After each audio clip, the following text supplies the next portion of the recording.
Hi, this is Dr. Chase Munsell again. It is, now it's about 2:45, Thursday afternoon, June the 8th. The most important part of this chapter, I believe, the stuff on rhetorical package, although everything in this book is grand. Remember, I've talked about this. So second verse, same as the first. The rhetorical package is generally answers to these questions. What is my message? Who is my audience? What is my rhetorical strategy? What is my goal? What is the situation? And then, of course, Dr. Delgandio has a good example. I have the other example for you in the syllabus that you can go back and read. Message: the government should bail out students rather than banks. Or, I guess, loans. Audience: college students, many of whom are not politically active. That's the audience. Rhetorical strategy: use both statistics and personal narratives about the increasing cost of college tuition, student loan debt, and the 2008 bank bailouts. Goal: the primary goal is to get more students involved with the current campaign for student debt relief.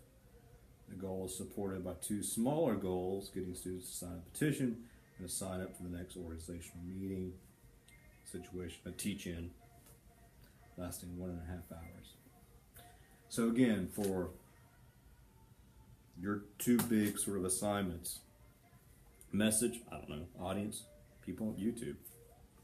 I want to do a little bit of research because there's all sorts of different people out there. By the way, I have put on KC, YouTube has this thing called YouTube Academy or something like that, where it sort of teaches you how to use YouTube. Take a look at it.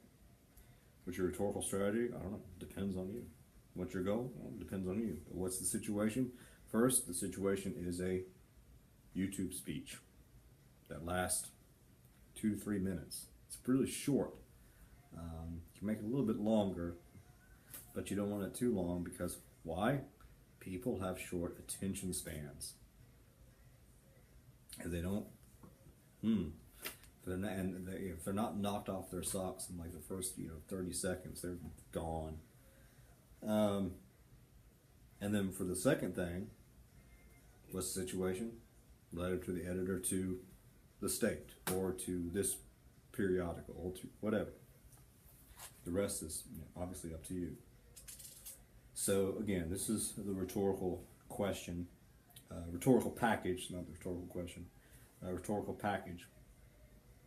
And Delgandio goes through all these various specific things about what is the situation, and he does look at the bottom up, perhaps with, here's the situation, what's going on, a lot of that, goal and all that type of stuff, and I'll let you take a look at all that stuff, because I knew you could read. But one of the things that I think is really interesting when he starts talking about rhetorical strategy, the author here, Dr. Delgandio, loves narrative and emotional appeal. And I think that's extremely important in our contemporary society.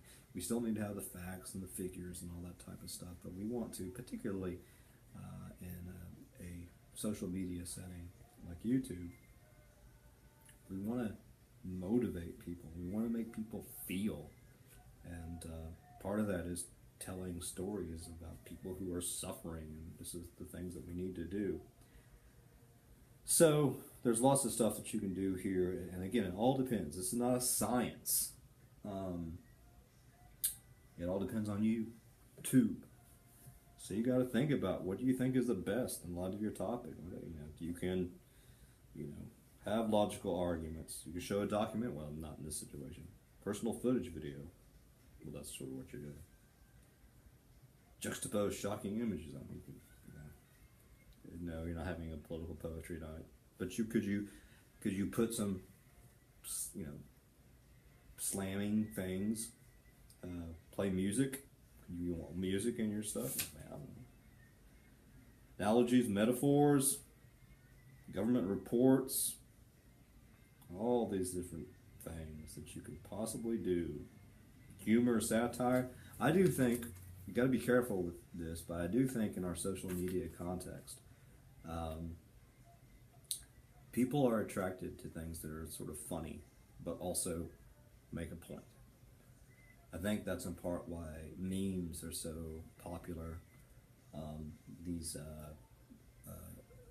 sarcastic, satirical, parodic, which is parody, news organizations like The Onion and things like that. They are making a point, but they're doing it in a humorous and satirical way. But that seems to be a trend lately. Make it funny to make them think. And then, of course, you always think about YouTube is there's lots of people out there, and there's some research out there about what most of the folks on YouTube are aged 18 to about 34, 35. So you need to think about that. My mom, who is 70 something, doesn't go on YouTube all that much. All my grandparents, they're all dead. None of them get on YouTube. So just always think about your audience. And also, one of these things, we'll get to the 4-step process here in a second. Less is more. This is one of the reasons why I want this to be pretty short. Again, you need to be concise and to the point because people have short attention spans. Have you ever seen a big long Facebook post and it's too long? Life's too short. I'm not going to read all that.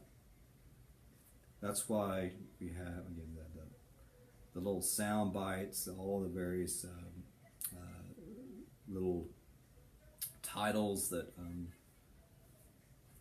just want you to read stuff. So it's like if you don't catch them in the first couple of sentences, sometimes people aren't going to read stuff. So when you are thinking about everything, whether it's a speech or a letter, this 4-step process I think is killer.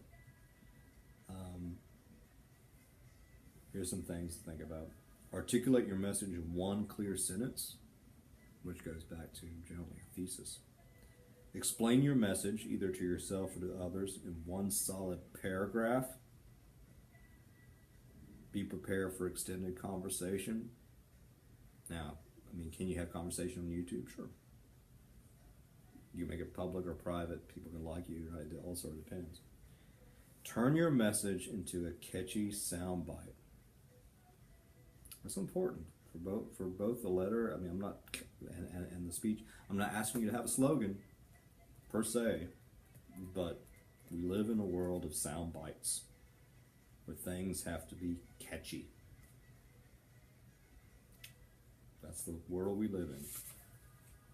So take a look at that. And again, there is no science to all this. Say the top of 53 is rock solid. Ashford Simpson solid, solid as a rock. That's how my record is. Okay. Adapting to your audience is sort of the key. That's the trick. You're adapting your message to your audience. This is what Jason Del Gandio says. This cannot be stressed enough. You might have a single idea that you use for multiple teaching ends, workshops, speeches, essays, pamphlets, and flyers, but always adapt and adjust the idea to each and every audience. High school students are different from college students. College students are different from recent graduates. Recent graduates are different from those who have never attended college. So you always have to connect with the people, and people are different. We are extremely different from one another, as Del Gandio says. What you talking about, Willis? Yeah, different strokes for different folks. It's very important that you understand that and try to connect with your perceived audience out there. And how do we do that? Well, I always like the idea of identification, which is not in your book here, but the idea is when you are thinking about your perceived audience, who's out there, what can you say or do to create some sort of kindred spirit, a connection? I am like you, you are like me. We should bond together, in order to solve this community problem or whatever. How can you try to put yourself in the mindset of your audience to try to connect with them, find those links, find those connections? All of this is really sort of vague, and I know that, and it's practical in a way, but also vague because when it comes to all this type of stuff, there is no okay, do this, that, and you're done. It's tricky.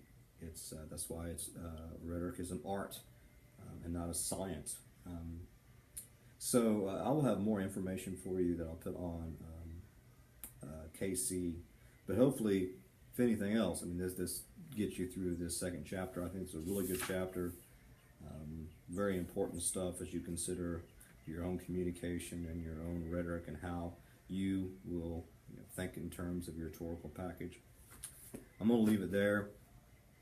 If you have any questions whatsoever, please let me know. I might throw you some more stuff tomorrow. I got through the stuff that I wanted to get through. But I'm always here virtually, so let me know how I can help.